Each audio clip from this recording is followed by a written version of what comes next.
মানিকগঞ্জের ঘিওর উপজেলার বালিয়াখোরে ইউনিয়নে জমি সংক্রান্ত বিরোধের জেরে দুটি পরিবারের চলাচলের একমাত্র রাস্তা বন্ধ করে দেওয়ার অভিযোগ উঠেছে স্থানীয় যুবদল নেতা মোহাম্মদ আলামিনের বিরুদ্ধে। এতে শিশু ও বৃদ্ধসহ ১৬ জন সদস্য চরম বিপাকে পড়েছেন। ভুক্তভোগী পরিবারগুলোর অভিযোগ, গত সোমবার প্রতিবেশী আলামিন হঠাৎ করেই বাঁশের বেড়া দিয়ে তাদের দীর্ঘদিনের ব্যবহৃত রাস্তাটি বন্ধ করে দেন। পরিবারগুলোর সদস্যরা জানান, তারা ১০০ বছরেরও বেশি সময় ধরে এই রাস্তাটি ব্যবহার করে আসছেন। রাস্তা বন্ধ হয়ে যাওয়ায় তারা এক প্রকার গৃহবন্দী অবস্থায় রয়েছেন। অভিযুক্ত মোহাম্মদ আলামিন বালিয়াখোরা ইউনিয়ন যুবদলের সভাপতি প্রার্থী।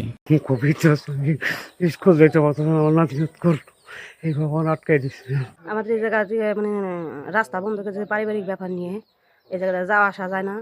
মনে করেন তার নাম হইলো আলামিন, বালিয়াখোরা ইউনিয়নের যুবদলের সদস্য। সে মনে করেন এই পারিবারিক ব্যাপার নিয়ে এরকম মনে করেন বাচ্চা কাচ্চা নিয়ে আমাকে সমস্যা হইতেছে চলাফেরা করার। আমার ছেলে, বড় ছেলে এবার বৃত্তি দিব, ক্লাস 5-এ পড়ে, সাইকেল নিয়ে যাতায়াত করে, তার যাওয়ার সমস্যা হইতেছে। সে এখন স্কুলে কোচিংয়ে কোনো জায়গায় যাইতে পারতেছে না। রাস্তা দিয়ে স্কুল যাইতে পারি না, চলাচল করতে পারি না। আমার সামনে বৃত্তি পরীক্ষা। আমরা আসছি, সবাই আসছি, আলামিন এই রাস্তাটা বন্ধ করে দিছে।